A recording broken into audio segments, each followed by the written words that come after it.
जय जगन्नाथ। मु Ranjan Cuttack royal group को आपण मानक स्वागत करुच्ची। आज मु एमिती एक वीडियो आपण मानक पाखक नहीं आसी जहाँ द्वारा जी सृष्टिर कर्ता जहाँपाई दिन आउ राति संभव हो पारुछि स्वयं महाप्रभु श्री जगन्नाथ तांको उद्देश्य चलतु जीवा ताहले बे पुरी को। जय जगन्नाथ।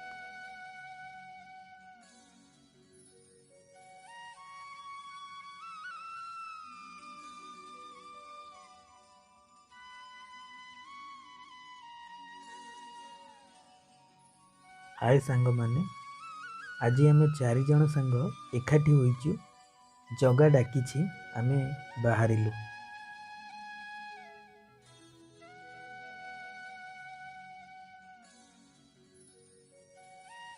हाँ आज्ञा, आज बहुत खुशी लगुच कहीं आमे आज पूरी जाऊचे। जगार डोरी लगिले मन आपे आपे बाहरी जाए जगा को दर्शन करने को। चलतु ताले आमे भी जगा उद्देश्य रे जगा पाख को चलिबा। हाँ सांग माने, आपण माने जेबे कटक रु बाहरुचंती पूरी जीवा लगी कटक भुवनेश्वर रोड रे एक बाईपास पूरी लगी रही जहाँकि 58 किलोमीटर। आपण माने यही रोड रे आसंतु, बहुत भल रोड रही, गोटे रास्ता रही, आपण मानकु असुविधा हेबो नाही।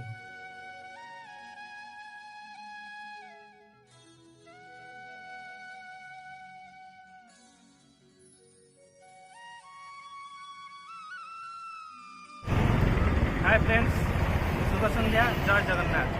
आज जगार डोरी लगी जगार दर्शन करा जाऊ। बर्तमान आम आसी पहुँचू कोणार्क बाईपास रोड। आठू आउ 25 किलोमीटर अच्छी पूरी पहुँचा देखा जाऊ। शीत काकर भितर केत समय भर जा पहुँचू और दर्शन भी कर। जय जगन्नाथ। जय जगन्नाथ। जय जगन्नाथ। जय जगन्नाथ। शुभ संध्या सांग मैंने, welcome to Cuttack royal group blog channel. तो बर्तमान आउ पूरी जावाई 42 किलोमीटर अच्छी। तो आज संध्यार जमती कि आम सांग मानकर गोटे प्रस्तुति चलला कि आम पूरी जावाई। तो आपण मानक डिटेल्स जनइबू केमती कौन पूरी आम एंजॉय करूँ। तो जगन्नाथ डोरी लगी जो आज आम आसी पहुँची पारिचु।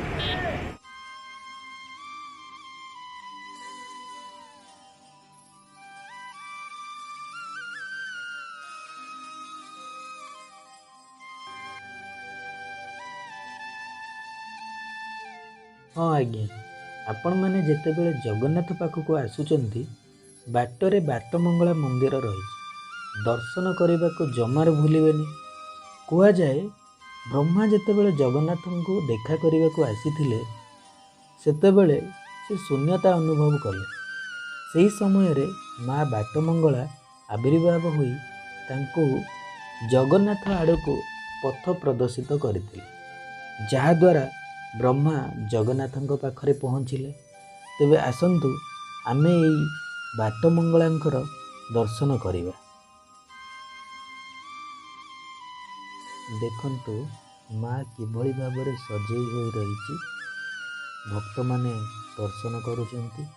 चलंतु आमे भी मांकर दर्शन करिबा एवं मांकर आशीर्वाद भिक्षा करिबा।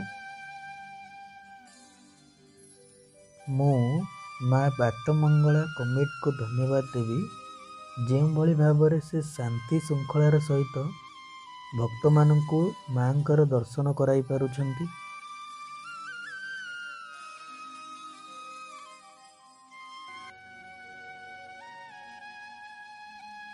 जहा हेउ मांकर दर्शन होई गला।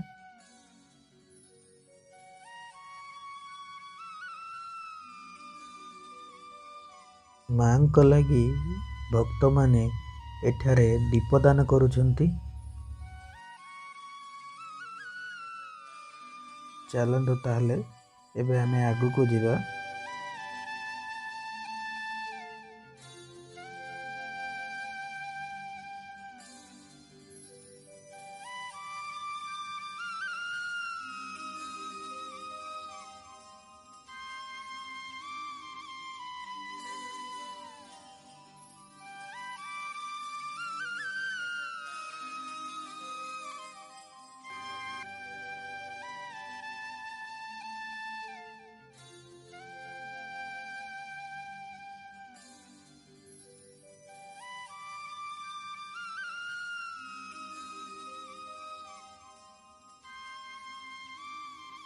ଏହି ଜଗନ୍ନାଥ ମନ୍ଦିର ବଡ଼ ଦେଉଳ, ବଡ଼ ମନ୍ଦିର ଓ ଶ୍ରୀମନ୍ଦିର ନାମରେ ଜଣାଶୁଣା।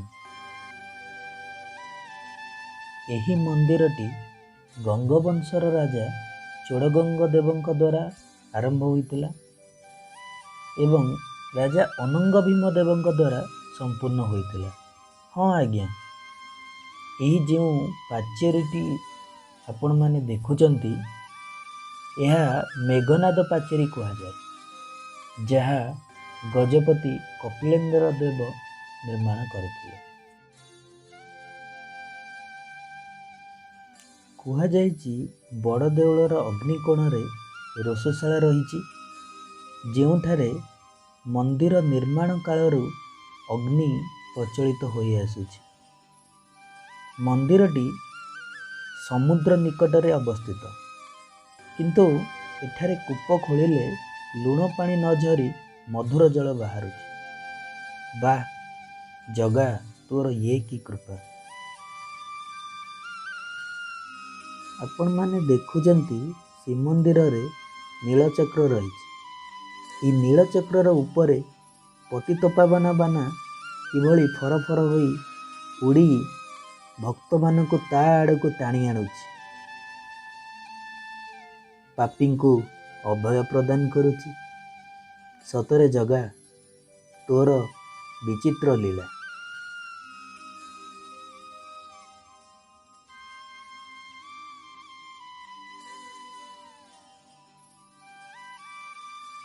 ଶ୍ରୀମନ୍ଦିରକୁ ପ୍ରବେଶ କରିବା ବେଳେ ଦ୍ୱାର ଦେଶରେ ଦୁଇଟି ସିଂହ ମୂର୍ତ୍ତି ଦେଖିବାକୁ ମିଳେ, ଯାହାକୁ ସିଂହଦ୍ୱାର କୁହାଯାଇଥାଏ। ଚାଲନ୍ତୁ ତାହେଲେ ସେହି ଜଗତର ନାଥ ଜଗନ୍ନାଥଙ୍କୁ ଟିକେ ଦର୍ଶନ କରିବା। ଏହି ପୃଥିବୀର ସମସ୍ତଙ୍କର ମଙ୍ଗଳ ହେଉ, ଏହା ହିଁ କାମନା କରିବା। ଯାହା ହେଉ, ଶେଷରେ ବଡ଼ ଠାକୁରଙ୍କର ଦର୍ଶନ ହୋଇଗଲା। ଫାଇନାଲି ଆମେ ପହଞ୍ଚି ସାରିଛୁ। ଆପଣମାନେ ଦେଖିପାରୁଥିବେ, ଯାହାର ନେତ ବଡ଼ ନେତ ଆଉ ଯାହାର ଦାଣ୍ଡ ବଡ଼ ଦାଣ୍ଡ, ସେଇ ଜଗତର ନାଥ ଜଗନ୍ନାଥଙ୍କ ପାଖରେ ଆମେ ପହଞ୍ଚି ସାରିଛୁ ଏବଂ ତାଙ୍କର ଦର୍ଶନ ବି କରିସାରିଛୁ। ଆଉ ମନ୍ଦିର ପ୍ରାଙ୍ଗଣରେ ଆମର ଯେତେ ବି ମନ୍ଦିର ଅଛି, ଇଚ୍ ଆଣ୍ଡ ଏଭ୍ରି ମନ୍ଦିରକୁ ଆମେ ପରିଦର୍ଶନ କଲୁ ଏବଂ ତାଙ୍କର ଆଶୀର୍ବାଦ ଲାଭ କଲୁ। ଏବଂ ଏତିକି ମୁଁ କହିବାକୁ ଚାହୁଁଛି, ଆମର ଯେଉଁ ଚ୍ୟାନେଲର ଅଛି ୟୁଟ୍ୟୁବ୍ ଚ୍ୟାନେଲର ନାଁ ହେଉଛି କଟକ ରୟାଲ ଗ୍ରୁପ୍। এই ଚ୍ୟାନେଲକୁ ଅଧିକ ଭିଡ଼ିଓ ଦେଖିବା ପାଇଁ ଆପଣମାନେ ଲାଇକ୍ ଏବଂ ସେୟାର ଏବଂ କମେଣ୍ଟ କରନ୍ତୁ। ଧନ୍ୟବାଦ। ଜୟ ଜଗନ୍ନାଥ। ଜୟ ଜଗନ୍ନାଥ।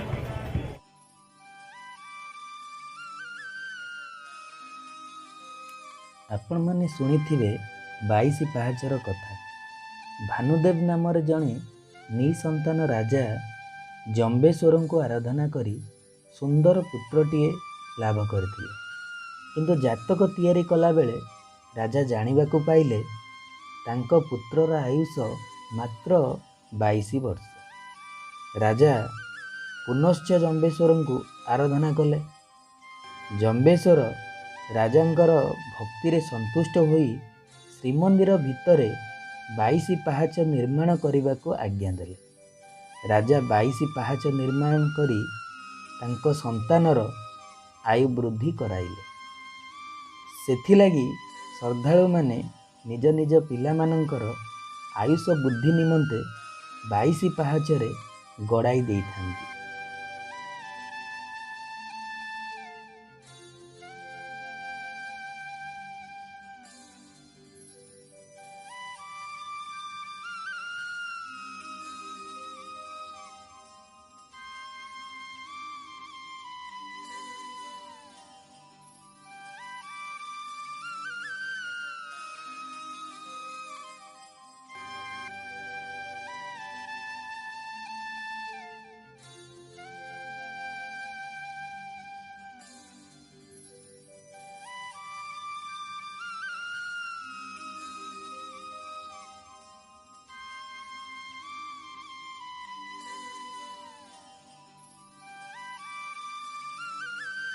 ଆପଣମାନେ ଜାଣିଛନ୍ତି, ଦ୍ୱାର ପ୍ରବେଶ ପଥର ପୂର୍ବରେ ମାଜଣା ମଣ୍ଡପ, ପଶ୍ଚିମରେ ଦକ୍ଷିଣୀ ଘର, ଦକ୍ଷିଣରେ ମୁକ୍ତି ମଣ୍ଡପ, ସେଇ ମୁକ୍ତି ମଣ୍ଡପରେ ଜଗନ୍ନାଥଙ୍କର ଝୁଲଣ ଯାତ୍ରା ଅନୁଷ୍ଠିତ ହୁଏ।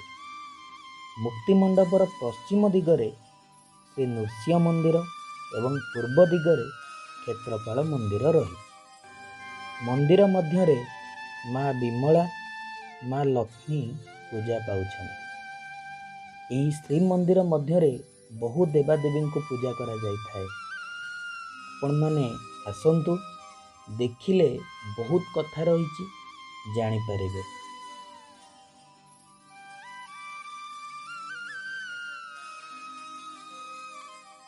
ହଁ ସାଙ୍ଗମାନେ, ବର୍ତ୍ତମାନ ଆମେ ବାହାରିଲୁ ସମୁଦ୍ର କୂଳ ଆଡ଼କୁ। ଚାଲନ୍ତୁ ଯିବା ଏବେ ସମୁଦ୍ର କୂଳ ଆଡ଼କୁ। फ्रेंड्स जय जगन्नाथ।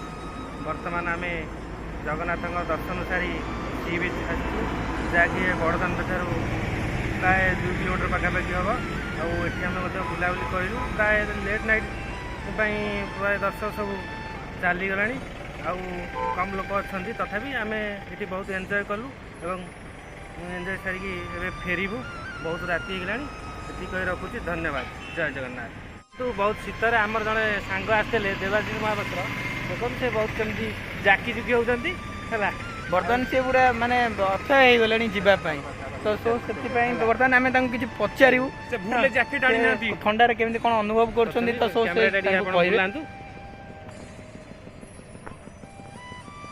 भाई टिके आमर कहले कौन माने एंजॉय कल तुम एत ठंडार बसी जाइछ कौन माने भाव कौन लगुच? एक्चुअली जगन्नाथ मंदिर को आसुवा प्रति लोक धरतु 99.9% लोक टिके बीच को आसुंती। जय जगन्नाथ।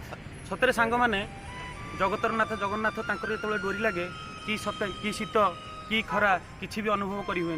आज किसी भी आमर प्री प्लान नाला। सांग मैंने कटक मत डाकिले सुदूर जाजपुर मु सांग मान सहित सन्धार आम आसी जगन्नाथ मंदिर पाखे पहुँचलु। आ जगन्नाथ मंदिर भल भाव आम जगन्नाथ प्रभु जगन्नाथ को दर्शन कलु एवं जगन्नाथ मंदिर ଥିବା समस्त देवादेवी की दर्शन कलु। आ महाप्रसाद खाइलु। आ राति 11टा है आम आसी सी बीच पाखे पहुँचलु एवं सी बीच रे बहुत एंजॉय कलु। वर्तमान राति 12टा आम बाहरलु कटक बाहरलु। आभली वीडियो देखापी आम चैनल को सब्सक्राइब करंतु, शेयर करंतु। आम निश्चिंत भाव में नेक्स्ट भल वीडियो आनिक आस। आमर दर्शन सरला, समुद्र बुला भी सरला। बर्तमान आम फेरी जीवु। बट ये कहबी कि समस्ते भगवान को पाखक आसतु आर दर्शन हेले निश्चिंत भाव में गोटे सार्थक हो जीवन लगे, शांति लगे। आउ से शांति रे बहुत किछि रही। आपण माने आसतु, भगवान को दर्शन करंतु। जेतबेले भगवान को पाखक कहीं जड़े आसे तार सबू कष्ट दूर हो जाए। आपण माने भी आसतु, आपणकर जहाँ भी सब कष्ट रही दुख रही भगवान को सहित शेयर करंतु। देखिए निश्चिंत आपन को भल लगे। जय जगन्नाथ।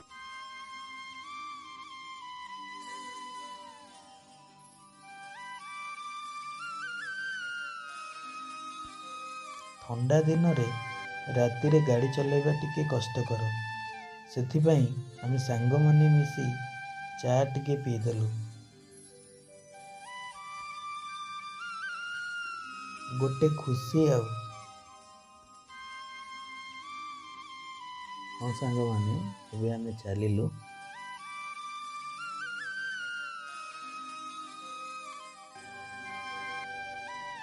ସତରେ ସାଙ୍ଗମାନେ, ଶୀତ ଦିନରେ ଜଗନ୍ନାଥ ଦର୍ଶନ, କାଠ ଜଳାରେ ସେକି ହେବା ଯେଉଁ ଖୁସି ଆନନ୍ଦ, ସେ ପୁଣି ମୋର ସାଙ୍ଗମାନଙ୍କ ସାଙ୍ଗରେ। ୱାଃ, ଆଜି ଦିନ ତ ମଜା ଆସିଗଲା। ହଁ ସାଙ୍ଗମାନେ, ଯଦି ଆପଣଙ୍କୁ এই ଭିଡ଼ିଓ ଭଲ ଲାଗିଥାଏ ନିଶ୍ଚିନ୍ତ ଲାଇକ୍, ସେୟାର, ସବସ୍କ୍ରାଇବ୍ କରିବେ। ଜୟ ଜଗନ୍ନାଥ।